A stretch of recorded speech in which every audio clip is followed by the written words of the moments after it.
Bonsoir à tous et toutes, je suis très heureux de vous retrouver pour une séance de rattrapage des meilleurs moments des clubs de 28 minutes. Au programme ce soir, du débat, des invités et de la bonne humeur, sans oublier David Castello-Lopez et son monde des choses.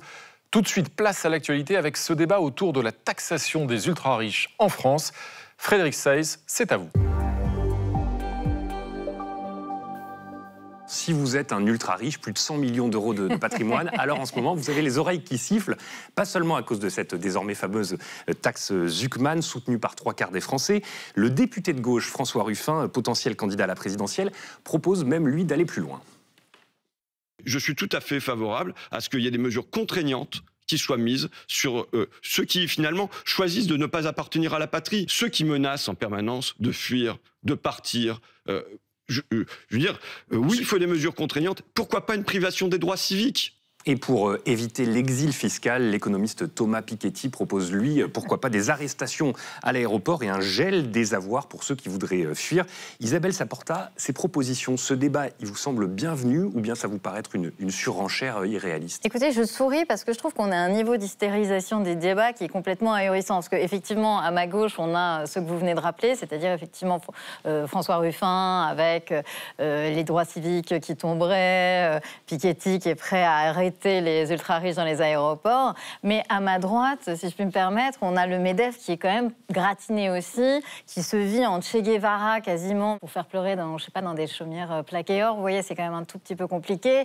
On a le député Eric Ciotti qui commence à dire que c'est l'URSS. On a le patron de la banque d'investissement qui est normalement, vous savez, cette banque qui investit sur les entreprises. La BPI, la Banque publique d'investissement. Publique d'investissement, qui dit qu'effectivement, tout ça est complètement grotesque. Tout ça manque un peu de nuance, si je voilà. de part et mais d'autre. si vous voulez, ça n'a... Mais c'est surtout qu'il va falloir trouver un chemin commun. Et ce chemin, ce sera forcément vers plus de taxation. Donc autant y aller et arrêter de se taper dessus, quoi. Philippe Manière, interdire d'aller vivre ailleurs comme ça serait applicable en termes de droits communautaires et français ? Ça m'étonnerait, mais surtout, j'espère que non. Enfin, moi, je suis très étonné de voir la dérive, là, depuis quelques jours, des commentaires autour de ce sujet. On est quand même un pays libre. Il y a quand même en France une tradition de liberté publique. Et l'idée qu'on puisse confisquer, arrêter... honnêtement, je suis presque heureux d'avoir vécu assez vieux pour voir la quantité de gaudrioles qu'on entend aujourd'hui. Et très tranquillement, les gens vous disent... Ils veulent échapper à l'impôt, le fait d'avoir de l'argent est aujourd'hui considéré comme un crime. Enfin, on est vraiment chez les dingues. Alors, tout ça nous renvoie quand même, malheureusement, à un ingrédient important du débat public français, héritier du jacobinisme, et d'autres antécédents, mais où, en quelque sorte, au bout d'un moment, qui veut la fin veut les moyens, les personnes ne comptent pas, on est coupable parce qu'on a une particule. Alors aujourd'hui, c'est le fait de gagner sa vie convenablement ou d'avoir créé une entreprise. Je voudrais juste rectifier tout à l'heure sur le MEDEF. Je ne vois pas très bien pourquoi le MEDEF n'aurait pas le droit de faire un meeting alors que les syndicats en font toutes les semaines sous vos applaudissements, d'une part. Et d'autre part, quand vous dites plaqué or, le MEDEF, je crois que le nombre d'adhérents, le nombre de salariés moyens du MEDEF, de salariés moyens d'une boîte de MEDEF, c'est 40 personnes et les patrons doivent gagner en moyenne 3 000 euros. Alors un mot, parce qu'il faut que Nesrine Slaoui prenne la parole. Vous n'avez pas applaudi. C'est les gens que vous connaissez. Ce que je veux dire, c'est que Michel Picon, qui est le patron plutôt effectivement des PME... Non, c'est pas les PME, c'est toute petite boîte. C'est lui, il trouve ça grotesque. Donc, vous voyez... C'est petit commerçant, lui, c'est autre chose. Nesrine Slaoui, alors s'agit-il de punir les riches, comme le disait Philippe Manière, et est-ce que là c'est dangereux du point de vue des libertés, ou est-ce qu'il s'agit de mieux répartir l'effort fiscal ? En l'occurrence, ces mesures d'ailleurs, ces menaces évoquées par Thomas Piketty ou par François Ruffin qu'on a entendu, portent plus sur ceux qui refuseraient de payer l'impôt en s'exilant fiscalement, par exemple. Déjà, pour apaiser un peu le débat, il faut dire que ça concerne 1800 foyers, quand même, c'est pas énorme non plus en France. Et Thomas Piketty, donc l'économiste, a souligné que la taxe Zuckman, donc qui est débattue en réalité de 2% du patrimoine des plus riches, c'est en réalité rien du tout. Le problème porte sur l'outil professionnel, on le sait. La menace que ça peut faire peser sur les entreprises. Oui, mais c'est pas c'est pas tellement une question d'économie ou d'entreprise, là c'est une question de justice sociale et de justice fiscale. En fait, je ne comprends pas pourquoi on dit qu'on veut confisquer de l'argent aux plus riches alors que c'est eux qui confisquent l'argent qui devrait être justement... Mais parce qu'on a une dette publique. C'est-à-dire que c'est de Et la l'argent dette qu'on publique, pourrait... c'est à cause d'eux? Évidemment que c'est en partie.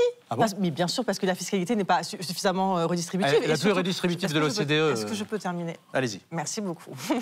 mais vraiment, c'est important. Pourquoi je dis ça? Parce que ce n'est pas qu'une question d'argent. C'est aussi une question de santé, c'est une question d'éducation, c'est une question d'accès à des services publics qui est menacée par cet argent public qui est, en fait, que nous n'avons pas dans nos caisses. Si on laisse les plus riches ne pas être taxés, quand on le voit, mais pas proportionnellement par rapport à l'argent qu'ils gagnent. Effectivement, il y a beaucoup de chiffres qui sont sortis sur le fait que les 0,01% d'ultra-riches payaient proportionnellement moins d'argent que les autres. Et c'est vrai qu'il y a un moment où il faut penser à un peu plus d'équité. Maintenant, c'est vrai que personne, collectivement, n'a envie que Bernard Arnault quitte la France, ni qu'aucun de ces grands patrons qui portent haut les couleurs de la France quitte la France, ça va sans dire. En tout cas, Bernard Arnault, que vous évoquez, il ne quitte pas 28 minutes. On va passer par un dessin de Pascal Gros. Oui, Bernard Arnault, qui veut absolument garder ses milliards. Je les ai mérités, je me lève tôt le matin. Votre duel de la semaine, Valérie, nous emmène dans le Tarn-et-Garonne, un scrutin législatif tout sauf anodin. Et oui, et pourtant, mon cher Benjamin, sur l'affiche, pas de star, ni de poids lourd de la politique, ni même du Parlement, mais deux candidats méconnus du grand public. À gauche, c'est la socialiste Cathy Bourdoncle, et à sa droite, on trouve Pierre-Henri Carbonel, candidat du parti d'Éric Ciotti, l'UDR, pour Union des droites républicaines, un parti soutenu et réciproquement par le Rassemblement national. Pas de quoi en faire un duel au sommet, me direz-vous? Eh bien si, Benjamin, parce que ces deux opposants ont trouvé cette semaine de bien plus célèbres bretteurs pour animer la bataille dans la première circonscription du Tarn-et-Garonne. Je vous explique tout. Après l'invalidation par le Conseil constitutionnel de l'élection de la députée sortante Brigitte Barège, elle aussi UDR, eh bien un premier tour de l'élection législative partielle était donc organisé pour la remplacer. 10 candidats, 2 qualifiés, l'UDR Pierre-Henri Carbonel avec 29,5% des voix et la socialiste Cathy Bourdoncle avec un score de 24,3%. Au pied du podium, le candidat Les Républicains se voit donc exclu du second tour avec seulement 17,6% des voix. Une élection qui ne va pas changer la face de l'hémicycle a priori, sauf que le président des Républicains s'est penché sur ce scrutin et il a même donné une consigne de vote pour le second tour. Écoutez. Pas une voix pour la gauche. Ensuite, donc vous appelez les électeurs, à voter pour... Non, les électeurs se déterminent. Non, monsieur... Les électeurs, je dirais, voilà, pas une voix pour la gauche. Eh oui, Bruno Retailleau n'a donc pas appelé à faire barrage à l'UDR, soutenu par le Rassemblement national. Pour le président du groupe socialiste au Sénat, le ministre de l'Intérieur démissionnaire signe alors la fin du Front républicain. M. Retailleau a pris une position indigne. Je dis bien indigne. Mettre au même niveau une candidate socialiste qu'un candidat d'extrême droite et en refusant un front républicain qui permettrait à cette candidate d'être élue dans cette circonscription, c'est vraiment une première. C'est un dégagement de M. Retailleau qui prépare peut-être une union des droites et de l'extrême droite. Visionnaire, Patrick Kanner, peut-être à en croire la sénatrice Les Républicains Sophie Primas, ancienne porte-parole du gouvernement, qui déclarait un peu plus tard dans la même journée que pour former la prochaine équipe gouvernementale, un compromis avec le Rassemblement national était envisageable. S'il y a un contrat de gouvernement avec des idées et des mesures qui ne sont pas orthogonales à nos convictions, eh bien, travaillons ensemble. Nous n'avons pas que des désaccords avec le Rassemblement national. Oui, mais... Alors une position ravalée dès le lendemain sur X, je la cite, « De tout temps opposé à l'union des droites, je n'ai jamais changé de position. L'esprit de mon propos était indiqué qu'à ce moment épineux de notre vie politique, nous avons un impératif besoin de trouver une voie pour donner un budget à la France. » Mais malgré ce rétro-pédalage, pour le premier secrétaire du Parti socialiste, tout est clair. Les Républicains n'ont jamais autant usurpé leur nom. La fusion entre la droite et l'extrême droite est entamée. Antoine Bueno, est-ce qu'il a raison, Olivier Faure ? Moi, il y a une chose qui m'a troublé et qui me semble fondamentale, c'est que je crois savoir que la candidate socialiste n'est pas soutenue par LFI. Absolument. Elle n'a pas été soutenue par LFI qui avait positionné un concurrent, un candidat. Et ça, je dirais que ça change tout. Eh oui. Eh oui. C'est-à-dire c'est-à-dire que effectivement, là, il y a peut-être une inflexion, parce que quand il s'agissait de mettre dos à dos les extrêmes, extrême droite, extrême gauche, c'est une attitude, disons, qui aurait pu tout à fait, dans le cadre, l'ancien logiciel, si vous me passez cette expression, se comprendre. Là, à partir du moment où on n'a pas d'opposition ou de menace d'extrême gauche, parce que LFI serait derrière, Oui. Donc la fusion est en marche, c'est ça? C'est quoi? Vous dites la fusion est en marche? Je n'en sais rien. Je n'en sais rien. Est-ce qu'on surinterprète pas quelque chose qui est un épiphénomène, ou est-ce que c'est vraiment déjà un indice, un signal faible que quelque chose est en train de changer? Je ne peux pas vous le dire. Catherine Tricot. En même temps, il n'appelle pas expressément Bruno Retailleau à voter pour le candidat ciotiste. On n'a pas beaucoup de temps, mais je veux dire deux choses. C'est que je pense que de mettre la LFI en dehors de la République est absolument scandaleux. Et Retailleau ne cesse de le dire. C'est-à-dire de dire que LFI est en dehors de la République, ça me paraît très, très choquant. Et du coup, par contamination, c'est toute la gauche qui devient en dehors de la République pour Bruno Retailleau. Ça, c'est la première chose. Et la deuxième chose, c'est que Retailleau ne cesse de dire qu'il y a une solution, c'est une solution d'union nationale sur les thèmes qui nous sont communs, c'est-à-dire l'immigration, c'est-à-dire l'assistanat, c'est-à-dire, je ne sais plus le troisième thème, enfin bref, les thèmes chers. Sécurité, merci. Oui. Les thèmes qui sont au cœur du logiciel de l'extrême droite. Donc je pense que Retailleau est en train politiquement de préparer le rapprochement. Pas la fusion, mais le rapprochement avec l'extrême droite. Marie Morel, un dessin, ça vous inspire un dessin, bien sûr. Et oui, pas d'alliance avec Retailleau. C'est pas ses idées le problème, c'est ce qui dégage. Et bizarrement, avec Ciotti, ça va mieux, c'est peut-être la coupe de cheveux. Frédéric, l'autre actualité de la semaine, c'est l'essor de l'intelligence artificielle qui suscite l'inquiétude. Oui, et d'ailleurs, la télévision britannique qui a consacré tout récemment une soirée spéciale, un documentaire sur Channel 4, présenté par la journaliste Aïcha Gaban. AI is going to touch everybody's lives in the next few years. And for some, it will take their jobs. Call center workers, customer service agents, maybe even TV presenters like me. Et durant tout ce documentaire, la journaliste a listé les dangers, les défis posés par l'intelligence artificielle. Et à la fin de l'émission, elle a livré 7 confidences aux téléspectateurs.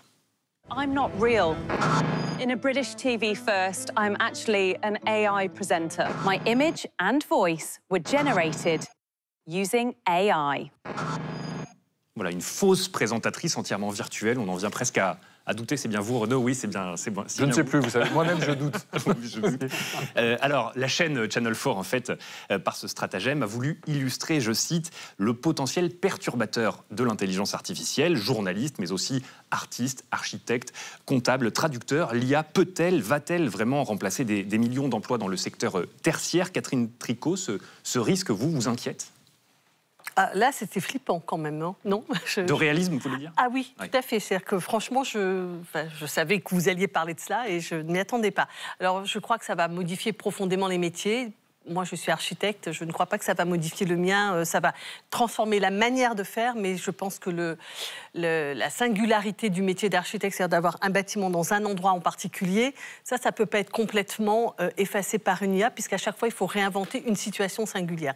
Donc, je crois que l'IA va modifier des choses, c'est un outil extrêmement puissant, c'est même un outil de la puissance du 21e siècle, mais je pense que ça ne changera pas tous les métiers et que l'enjeu, c'est quand même de savoir comment on va les changer, qui va en décider et qu'est-ce qu'on va faire des gains de productivité qui vont en résulter. Mais vous, Raphaël Dohan, ça vous fait pas peur, l'IA? Vous avez d'ailleurs coécrit un livre, Si Rome n'avait pas chuté, je crois. Moi, je m'étais auto-remplacé, j'avais pris les deux. Voilà, vous avez coécrit ce livre avec l'IA. Oui, c'est ça. Alors, c'était en 2023, donc c'est presque la préhistoire maintenant de l'IA générative. Donc c'est un outil comme un autre à vos yeux? C'est un outil comme un autre, mais extrêmement puissant quand même. Moi, je pense qu'effectivement, il y a des métiers qui vont se faire remplacer assez vite, en tout cas trop vite pour qu'on puisse former progressivement les gens pour trouver d'autres boulots. Mais comment on fait pour écrire un livre avec une IA, en fait? Parce que vous l'avez co-signé, ce livre. C'est un travail un peu pyramidal en fait, parce que un des problèmes des modèles d'IA actuels, c'est qu'ils peuvent pas faire un livre entier en un seul coup. Il y a des problèmes de mémoire pour aller vite, et donc on est obligé de le faire par petits bouts, ce qui demande de garder la cohérence en restant assez vigilant aux différentes générations qu'on fait. Donc pour l'instant, ça demande un travail assez manuel. Donc effectivement, c'était un travail, chirurgical et qui demandait mon input à moi, mais il y a quand même plein de tâches au sein de beaucoup de métiers qui vont pouvoir être automatisées de bout en bout, comme on a automatisé des métiers manuels lors de la révolution industrielle. Mais les droits d'auteur, c'était pour vous, c'était pas pour l'IA. D'ailleurs, le métier d'historien, Pascal Blanchard, vous n'avez pas peur d'être remplacé par l'IA? C'est déjà le cas. C'est déjà le cas parce qu'aujourd'hui, vous le voyez quand vous avez des étudiants, la plupart des dossiers qui vous sont remis sont faits sur IA. Et au fait, vous devez non plus maintenant analyser le savoir, vous devez analyser la manière dont le savoir est redistribué par l'étudiant quand il vous remet une copie. Vous le savez sur beaucoup de sujets, la préparation des thèmes maintenant, ça devient de plus en plus courant, d'avoir un travail qui est fait en amont, notamment sur les sources. Tout le sourcing n'est plus fait par l'historien en lui-même. Il est déjà de plus en plus, on y est monté, il est fait maintenant, il est préparé au niveau des dossiers, vers ça. Là, l'écriture, c'est encore autre chose. On commence à avoir un tâtonnement, on le voit sur certains sujets, assez peu encore, puisque vous l'avez dit, il y a besoin de se différencier par rapport aux travaux qui ont été faits avant. Et on sait que les collègues, et qu'il y a encore une critique qui va être faite, que le produit n'aura pas été fait par l'historien en tant que tel ou l'historienne. Donc là, il va encore y avoir une hésitation parce qu'on attend quand même une forme d'originalité dans le travail proposé. Mais alors, au niveau des articles, au niveau des cours, au niveau des copies, dans tout ce domaine-là qui est autour de l'histoire, bien entendu, c'est déjà le cas. Pourquoi? Parce que c'est un empilement de savoir que vous pouvez regrouper, certes sélectionner à l'intérieur, mais ça, on est tout à fait capable de demander à l'IA d'être extrêmement pointu dessus et de développer plus ou moins un point à un autre, et surtout, d'aller chercher des sources dans d'autres langues. Ce que ne font pas forcément tous les historiens, de parler 8, 9, 10, 15 langues. Donc l'IA est meilleure indirectement qu'un historien et plus rapide. Alors c'était vous parce que c'était un peu long. Hein. Ouais. Le secteur de la technologie essaye de contrebalancer le pessimisme qu'on peut avoir sur l'emploi. Je voudrais vous soumettre cette citation de l'ancienne dirigeante d'IBM, une grande entreprise de l'informatique, évidemment. Elle dit « L'IA, l'intelligence artificielle, ne remplacera pas les humains, mais ceux qui l'utilisent, l'IA, remplaceront ceux qui ne l'utilisent pas. » Raphaël Dohan, qu'est-ce que vous en dites ? Alors c'est peut-être vrai en partie, mais surtout ce qu'il faut garder en tête pour ne pas être trop pessimiste, c'est que quand on remplace un métier, en fait, on devient tous plus riches collectivement. C'est quand même comme ça que s'est produit la révolution industrielle. C'est qu'en fait, quand on remplace un métier, c'est qu'on l'automatise, on le robotise, et c'est plutôt mieux en fait. Par exemple, les machines à tisser qui sont apparues ont provoqué des révoltes, des tisserands à l'époque, mais ça a créé aussi d'autres emplois. Et en fait, aujourd'hui, évidemment, on n'envisage pas de le faire à la main, quoi. Et ce sera pareil probablement pour des tâches. La différence, c'est que c'est des tâches aujourd'hui qui sont cognitives, qui sont intellectuelles. Donc on a un peu l'impression que c'est bizarre d'automatiser ça. Mais peut-être que dans 50 ans, ça nous paraîtra normal. Catherine Tricot, plus riche collectivement, mais pas tout le monde quand même. Alors c'est ça, déjà, qui va bénéficier de ce gain de productivité, c'est quand même une question tout à fait décisive. Et par ailleurs, il y a quand même beaucoup de métiers qui sont des métiers relationnels et qui ne vont pas être remplacés par l'IA. Et des métiers même de fabrication, je veux dire, avant que l'IA fabrique la route, il va y avoir ça viendra aussi. Alors là, sur les tunnels, c'est déjà le cas. Pour la construction des tunnels en grande partie. Non, c'est des robots, c'est pas des IA. Non, mais si les robots peuvent être animés par des IA pour faire ces robots. On a déjà des machines qui décuplent notre force. Mais je veux dire, pour l'instant, on continue de construire, de bâtir et en tout cas de soigner et de s'occuper des gens par des personnes et pas des IA peuvent avoir des appuis, mais le reste de l'interaction humaine restera humaine. L'IA, c'est pas si facile que ça à utiliser pour les journalistes, n'est-ce pas, Eric ? Absolument. Alors, je me suis focalisé, moi, sur le champ médiatique qui nous intéresse tous ici, avec des dangers de l'IA. Et l'IA peut bugger. Et vous, comment ça va? J'ai un second dessin, toujours sur la... Vous avez trouvé plus fort que l'IA, c'est ça? Alors, j'ai trouvé une solution, ou en tout cas quelque chose qui peut nous rassurer. On aura toujours des humains en 2030 ou en 2080 pour présenter nos émissions. Continuons ensemble notre séance de rattrapage des meilleurs moments des clubs de 28 minutes avec David Castello-Lopez, bien sûr, et avec des invités passionnés et passionnants. Mais avant cela, Marjorie Adelson, c'est l'heure de votre .com, direction la Grande-Bretagne et la visite de Donald Trump au château de Windsor. My Tailor is rich. Une arrivée en grande pompe et surtout minutieusement préparée. Donald Trump et sa femme Melania ont eu droit à la totale. Tout d'abord, vous le voyez, le carrosse royal. J'espère que vous aimez les dorures Renault. Ah oui, ça va avec tout. Oui. Donald Trump en a pris plein la vue en matière de raffinement. Tout d'abord, une table de banquet longue de près de 50 mètres. Vous la voyez, elle était ornée de plus de 1400 couverts polis à la main, s'il vous plaît. Alors vraiment, ça brillait de tous les côtés. Espérons qu'il y aura suffisamment d'or scintillant sur la table du dîner pour Trump, nous dit par exemple cet internaute. Pour d'autres, Trump et le roi Charles III se sont bien trouvés. Quand vous vous connectez enfin avec cet ami qui aime l'or autant que vous. Alors, le président américain, lui, eh bien, il était visiblement comblé et surtout au sommet de sa politesse. Le raffinement serait-il contagieux? Charles and Camilla, they're friends of mine for a long time, long before he was king. And it's an honor to have him as king. Voilà, donc on n'a pas l'habitude de le voir aussi humble. C'est vrai que tout avait quand même été soigneusement préparé, notamment le menu, rédigé en français, s'il vous plaît. Alors voilà ce qu'on y trouvait. Des œufs de caille ou encore une ballotine de poulet fermier en robe de courgette. Impossible pour certains internautes, c'est trop distingué. Alors certains croient savoir ce qu'a réellement mangé le président américain. Voici donc le menu officieux. Nuggets de poulet, bâtons de mozzarella ou encore dinde en forme de dinosaure. Alors, c'est vrai que la visite, on l'a dit, elle s'est tenue à huis clos à Windsor. Aucune interaction n'était prévue avec le public. Mais pour autant, ça n'a pas empêché les réseaux d'imaginer Trump se pavaner dans le château. Voilà à quoi il ressemble pour certains. Une tenue qui rappelle sans doute une certaine Elisabeth II. Mais la veille, en revanche, l'ambiance était tout autre, hein, Marjorie. Oui, et pour cause des manifestants, en fait, avaient décidé de redécorer le château à leur manière. Alors, ils ont carrément réussi, vous le voyez, à projeter pendant plusieurs minutes des images sur l'une des tours. On y voit le président aux côtés de Jeffrey Epstein, ce criminel sexuel dont Donald Trump a longtemps été proche. Une affaire, vous le savez, dont le président n'arrive pas à se dépêtrer. Il y a aussi eu un mécontentement qui était, disons, plus raffiné. Vous connaissez, par exemple, les assiettes en porcelaine rose, vous savez, un peu prout-prout, là, avec la famille royale. Ouais. Voilà. Ouais. Eh bien, regardez qui semble s'être glissé discrètement au milieu. Voilà, Trump et Epstein. Et les manifestations se sont tenues aussi en dehors de Windsor. Hein. Oui, parce qu'en fait, certains ont sorti, notamment dans Londres, mais pas que, leurs plus belles marionnettes. Alors, vous avez, par exemple, le Trump gonflé à l'hélium, que voilà, mais aussi le baby Trump, ou encore, je l'aime bien celui-là, le Trump Pinocchio. Alors, c'est la deuxième visite officielle de Donald Trump en Angleterre depuis 2019. Les manifestants disent qu'ils ne comprennent pas cet accueil en grande pompe. Est-ce qu'au final, justement, cet accueil, Laetitia Stroche-Bonnard, il est légitime ou c'est normal que ça choque compte tenu de l'actualité ? Il faut plutôt l'analyser comme un fait politique. La royauté, la famille royale, c'est un peu l'atout-charme de la politique britannique. Donc la famille royale est utilisée par le gouvernement en place quand il veut discuter de certaines choses. Et Keir Starmer, le Premier ministre britannique, a besoin de discuter avec Donald Trump d'un certain nombre de sujets. Il a besoin de le convaincre.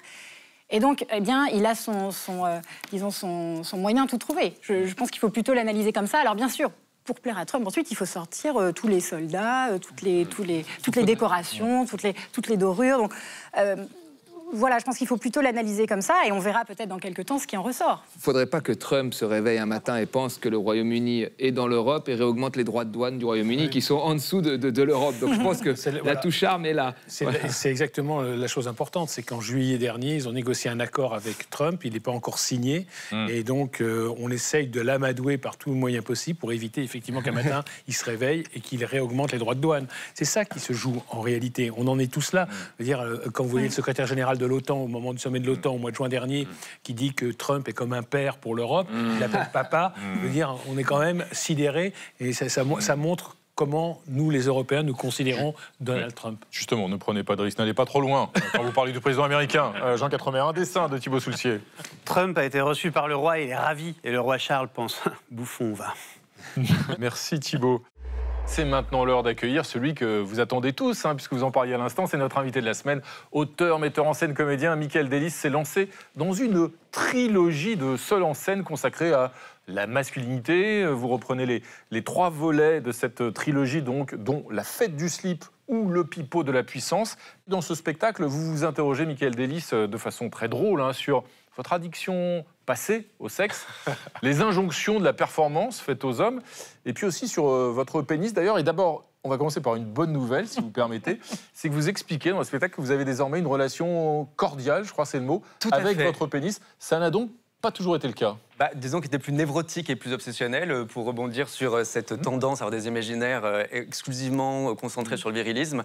J'ai, comme tout un chacun, été élevé à ces injonctions-là, et donc c'était plus conflictuel ou, oui, un peu ça, obsessionnel, quoi. La question de la taille, c'est quand même c'est un peu une thérapie d'ailleurs, peut-être pour nombre d'entre nous, non? C'est un vrai problème pour vous? J'ai de bons thérapeutes, grâce à Dieu, qui m'ont permis justement de pouvoir analyser tout ça. Il y avait un complexe quand même, il y avait un sujet. Oui, en tout cas, il y a un sujet qui est social. Ce qui était intéressant là, c'est par la porte d'entrée de l'intime et de mon vécu, c'est de se rendre compte que les injonctions, elles procèdent de choses beaucoup plus larges, qu'il y a un atavisme, la famille, la société, le monde. Et plus on cherche, plus historiquement on fait l'enquête, et on se rend compte qu'il y a une sorte d'obsession pour le phallus tout-puissant, le priapisme ou la grosse quéquette.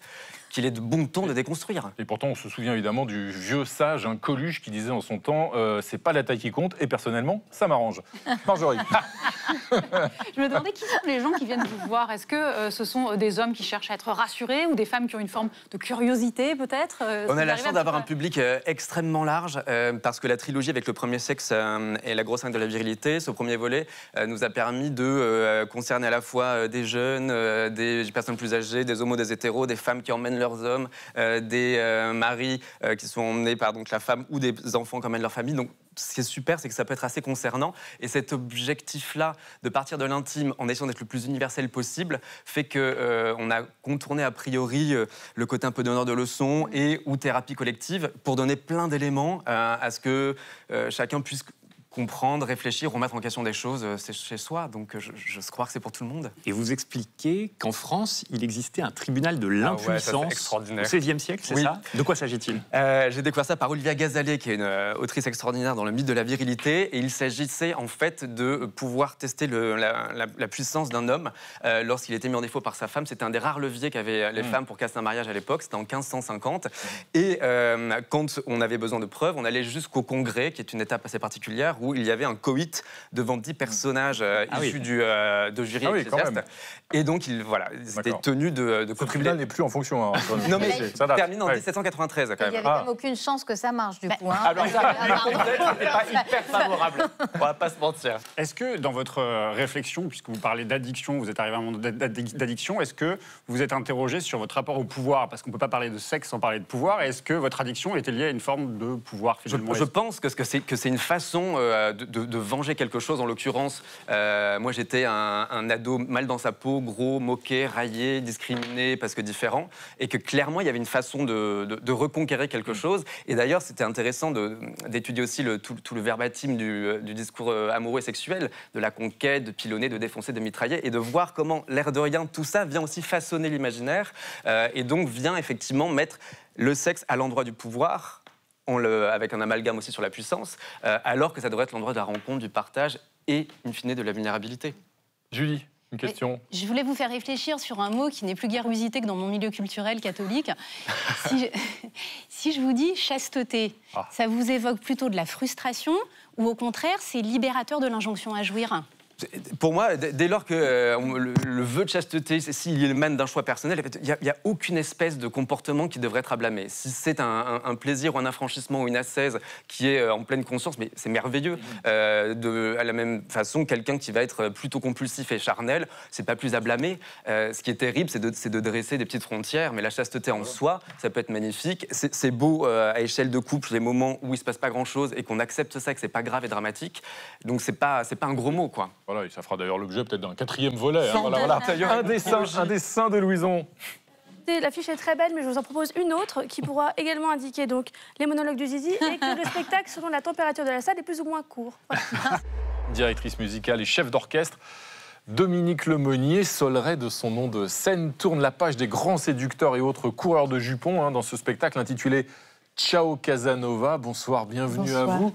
C'est un opéra-film qui entremêle les genres, les images, les musiques classiques ou modernes, parmi lesquelles d'ailleurs des œuvres de Vivaldi, de Mozart et d'Alexandre Desplat, votre mari, qui a été 2 fois oscarisé pour ses musiques de film.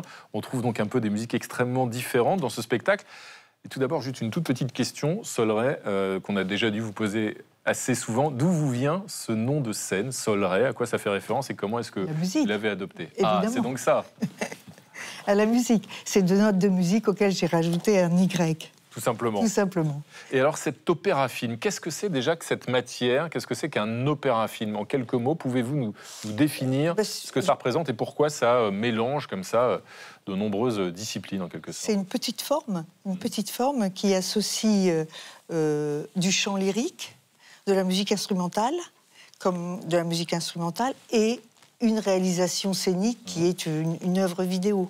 Oui, avec des images, effectivement, avec des images que j'ai réalisées et que je synchronise en même temps que l'interprétation musicale. Ah, justement, Solray, on va voir tout de suite un extrait de Ciao Casanova qui sera présenté, je le précise, le 26 novembre prochain à la Scène musicale à Paris.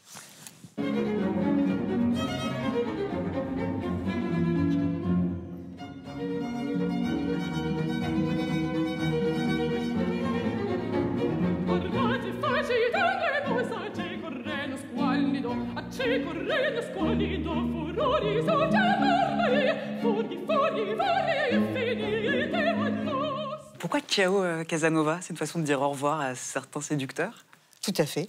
C'est Ciao Casanova ou la chute du séducteur. Mais Venise était un écrin idéal pour recevoir justement cette histoire et donner cet adieu qui n'est pas du tout méprisant, qui est un adieu qui prend acte que c'est un temps révolu et que nous devons passer à autre chose et que l'histoire féminine est en train de s'écrire. Et elle ne peut pas s'écrire si les Casanova restent trop présents. Alors, je crois savoir que vous étiez violoniste, vous étiez une violoniste virtuose. Vous avez une opération chirurgicale qui a empêché l'usage du bras gauche, hein, c'est ça? Oui. Vous avez dû vous réinventer à ce moment-là, c'est ça? Mais j'avais déjà, finalement, j'ai commencé avec ce groupe, le Trafic Quintet, avec qui je réalise ces spectacles musicaux et cinématographiques presque. Depuis quelques années avant cette opération. Donc, ça m'avait ouvert déjà la voie pour continuer à écrire et à prospecter un terrain plus créatif d'écrire des spectacles. Donc, je n'étais pas la violoniste uniquement cantonnée à un concerto de Mozart. Ou, la transition s'est faite en douceur. La transition était déjà préparée un petit peu. Effectivement, cette rééducation m'a donné un cerveau très, très en arborescence. Et parce que pour reconstituer une main, c'est un travail absolument fou, qui vient complètement changer, resetter votre cerveau, finalement. Femme chef d'orchestre, aujourd'hui, c'est une banalité ou ça reste un statut un peu particulier? J'espère que ça devient de plus en plus courant. Oui, je pense que les femmes sont capables aujourd'hui de même imaginer qu'elles peuvent être chefs d'orchestre. Alors qu'il y a 20 ans, c'était encore très difficile. Merci beaucoup, Solray. Un dessin d'Éric Truand. On a perdu Casanova, mais on a toujours... voilà, vous avez reconnu, vous aussi. Pascal Blanchard. Corentin de Châtel-Perron, bonsoir à vous. Installez-vous. Bonsoir. Merci d'être avec nous dans 28 minutes. Vous êtes ingénieur de formation et on est ravis de vous accueillir ce soir pour nous présenter l'appartement du futur, celui que vous avez conçu en ville pour qu'il soit complètement éco-responsable, sobre et durable pour ménager notre planète, bien sûr, et nous en même temps, par la même occasion. Alors, expliquez-nous, c'est quoi l'idée? C'était de limiter d'abord au maximum les déchets, par exemple, ou pas? Alors c'est plus large que ça. En fait, il y a 2 jours, j'ai présenté la web-série L'appart du futur à des collégiens. Qu'on va voir sur Arte. Oui, c'est ça. Et à la fin, il y a un jeune qui m'a demandé « Mais pourquoi vous faites ça, monsieur ?» Et du coup, c'était un peu la même question. En fait, je lui ai expliqué qu'aujourd'hui, nos modes de vie, ils génèrent plein de problèmes sur la planète, sur l'environnement, sur le réchauffement climatique, les ressources, mais aussi des problèmes de pouvoir d'achat, de santé mentale et physique, des problèmes de justice sociale, etc. Et que dans le futur, on ne peut pas garder ces mêmes modes de vie. Et que du coup, ça fait 15 ans que je me pose cette question-là. Et après, il y en a un deuxième qui m'a posé une question, c'est « Mais alors, monsieur, est-ce que ça va ressembler à ça, le futur ?» Et je lui ai dit « J'en sais rien, mais on est à une époque où il faut se poser cette question-là, de vers quel futur on veut aller. Et ce dont je suis sûr aujourd'hui, c'est qu'il faut mieux aller vers le futur qu'on a testé dans l'appart du futur que celui que propose Elon Musk. Et on en voit des images. Une des innovations que je trouve assez fascinante, c'est que vous utilisez l'humidité de la douche pour faire pousser des pleurotes. Est-ce que c'est quelque chose qui est... disons, assez facilement réalisable chez soi? Parce qu'il faut quand même beaucoup de travail. Oui, il y a un intérêt, clairement. Alors ça, c'est une douche que j'ai adorée. C'est une douche brumisante. Déjà, on se douche dans un espèce de crachin breton chaud. Je ne sais pas si vous connaissez le crachin breton, mais ça mouille bien.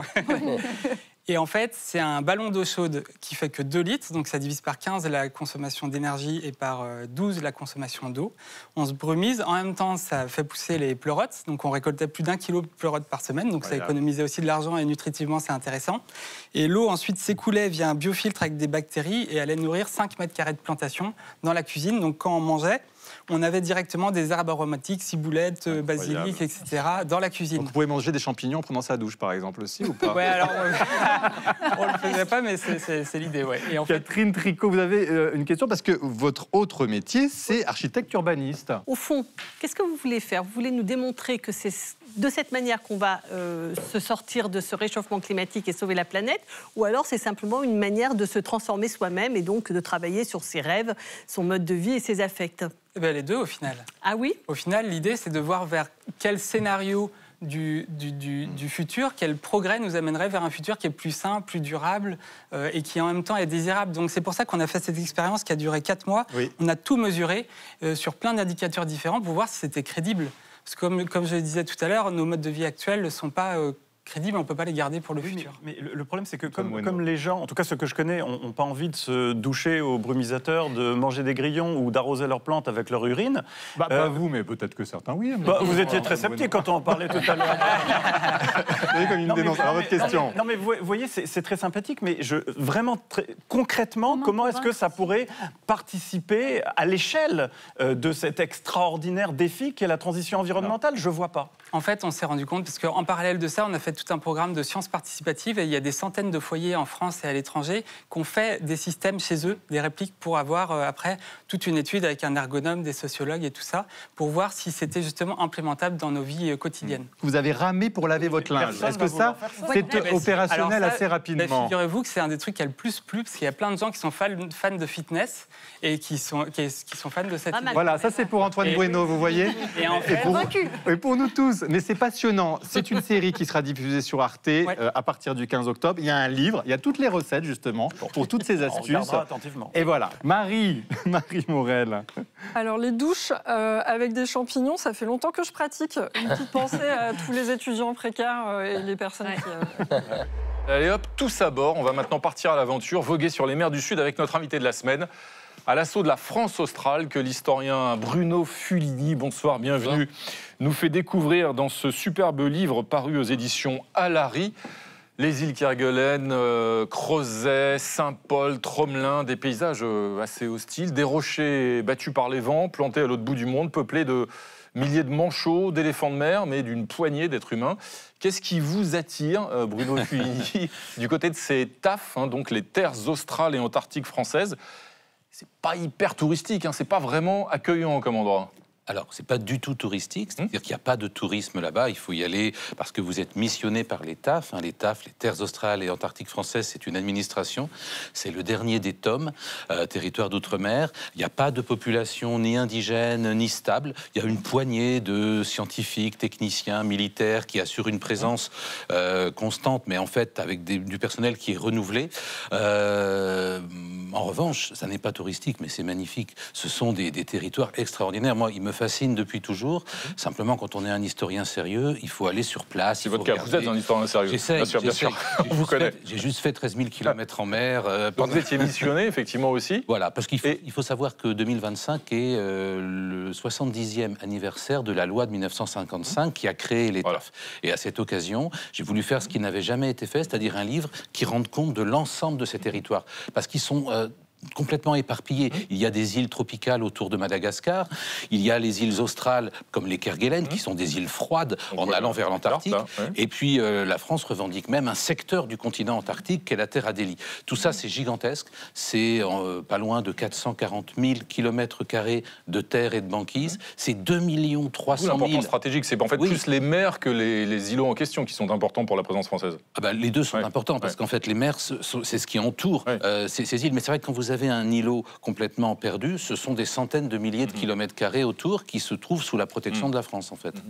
Marjorie. Et donc, pour la première fois, pour réaliser cet ouvrage, vous avez eu accès à toutes sortes d'archives. Qui sont sur place. Qui sont sur place. Qu'est-ce qui vous a marqué particulièrement, justement, dans ces archives? Ce qui est extraordinaire, d'abord, c'est les premiers documents, ceux des fondateurs. C'est-à-dire que c'est à partir de 1949 que vous avez des gens qui débarquent, il faut imaginer, dans des territoires où il n'y a strictement rien. Et donc, par des vents qui font 100, 120, 150 km/h, ils commencent par construire des tentes, puis des cabanes en bois, plus tard des abris en dur. Et puis, comme ce sont des fonctionnaires organisés, ils font des rapports. Et donc, on a des rapports tapés à la machine mécanique par des toutes petites petites unités de quelques dizaines d'individus à des milliers de kilomètres de toute terre habitée et qui racontent dans leur rapport s'il n'y a rien, ni personne et il ne se passe rien. Il se passe beaucoup de choses, justement. Le vent souffle. Si vous arrivez au milieu d'une manchotière de 30 000 manchots, qu'est-ce que vous faites? S'il y a devant vous des éléphants de mer qui pèsent 2 tonnes et qui menacent de vous sauter dessus, comment vous vous organisez? Comment vous vivez avec ces animaux-là? Et puis surtout, ce sont des terrains d'études, évidemment. C'est-à-dire qu'au tout début, il y avait aussi des grands projets de bases aériennes, de bases stratégiques, qui heureusement n'ont jamais vu le jour. Il a même été question à un moment d'utiliser les Kerguelen pour des essais nucléaires. Heureusement que ça ne s'est pas fait. Il n'y a pas grand monde, il n'y a pas une population énorme, c'est moins qu'on puisse dire. Vraiment une poignée d'individus, mais il y a un langage quand même, il y a une langue, le tafien. Le tafien. C'est un mélange de créole et de breton, c'est ça? Vous parlez tafien? On peut dire des mots tafiens. Allez-y. Par exemple, je reviens de Paf. Paf, c'est Port-au-Français. Et donc, les habitants de Paf, ce sont des Pafiens. Port-au-Français étant la capitale des Kerguelen. Et tout ce qui a trait à Kerguelen comporte le préfixe ou le suffixe Ker. Vous dites pas le pompier, vous dites Pimpon-Ker. Vous dites pas l'hôpital, vous dites Samu-Ker. Moi, j'ai passé des moments extraordinaires à Bibliocaire, qui est la bibliothèque des Kerguelen, une ancienne tour météo en bois, un bâtiment étrange, magnifique, qui craque sous l'effet du vent et qui est rempli de tous les classiques de la littérature mondiale. Que demander de plus, même si on est au milieu des glaces. Merci mille fois Bruno Fini. Il faut donc partir aussi à l'aventure, visiter ces tafs. Tout de suite, un petit cadeau de notre ami Pascal Gros. Et oui, les aventures des îles lointaines françaises, tandis que la droite veut envoyer les OQTF à Saint-Pierre-et-Miquelon, et la gauche veut envoyer les malfaiteurs au Kerguelen. Le monde des choses, le monde des choses. Ce soir, David, vous allez nous parler d'un drôle de poisson, le silure. Oui, vous savez, c'est pas tout à fait une chose, c'est un poisson.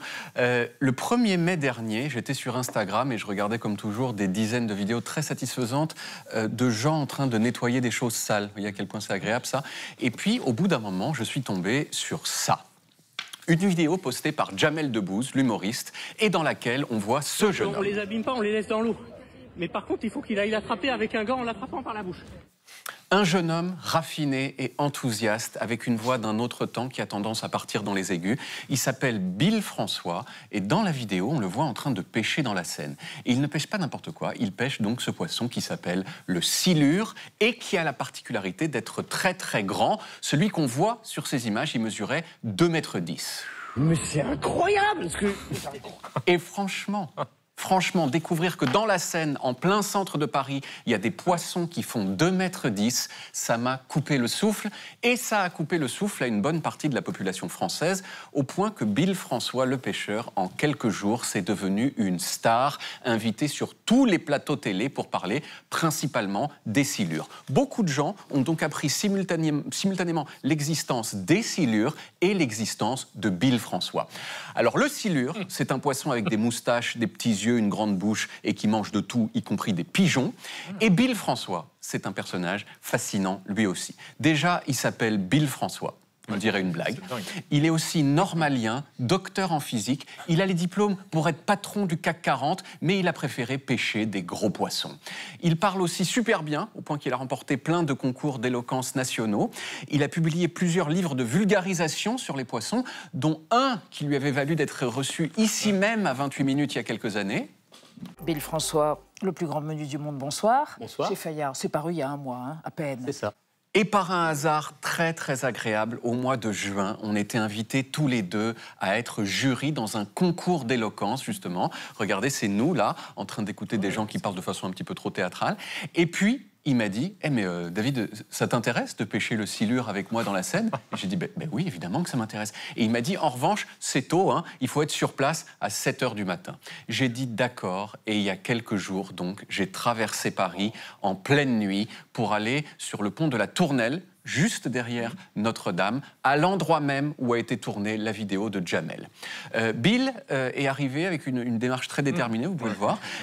Il a lancé ses appâts et très rapidement, on a vu un silure, mais qui est parti tout de suite. Il a quand même effrayé les canards, que vous allez voir juste à côté. Canards qui ont raison d'être effrayés, puisque les silures adorent manger les canards. Voilà. Et puis, il a fallu attendre un grand moment, changer d'endroit, 4 fois, voir le soleil se lever sur la Seine. On commençait à se dire que ça n'arriverait pas, mais finalement, au bout d'1 heure et demie, ça a mordu. On est descendu par les petits escaliers qui vont jusqu'à la scène et il était là. Un vrai silure d'1,50 m de long, avec ses petits yeux, ses moustaches, sa peau infiniment gluante. Quelle gluance! Qui lui sert, c'est le summum de la gluance. C'est une des choses. C'est la chose la plus gluante que tu verras dans ta vie. Monde, quoi. Oui. Son air aussi général de monstre préhistorique. Et tout à coup, j'ai eu l'impression qu'on était au bord d'une rivière sauvage en Alaska, alors qu'en fait, on était à Châtelet-Les-Halles. Alors, il a fallu trouver un nom à ce nouveau silure. Et vous me connaissez, je suis très corporate. Hein, alors, j'ai pas cherché longtemps. Si on l'appelait du nom de la chaîne? Bah voilà. Arte. Arte, bah très bien, c'est Arte. Allez, Arte repart à l'eau. Arte repart à l'eau. Hop là, tiens, voilà, il y va. Hop, ciao. Regarde ça, je tombe. Ah, tu vois, il part sans demander son reste. Ouais. Donc voilà, la prochaine fois que vous voyez un silure du côté de Châtelet-Les-Halles, il y a des chances que ce soit Arte. Merci de nous avoir suivis, chers amis. On se quitte en musique avec un autre king que celui d'Angleterre, Elvis Presley, Suspicious Minds. On se retrouve demain à 20h05 avec comme invité Blanche Gardin. Tchuss!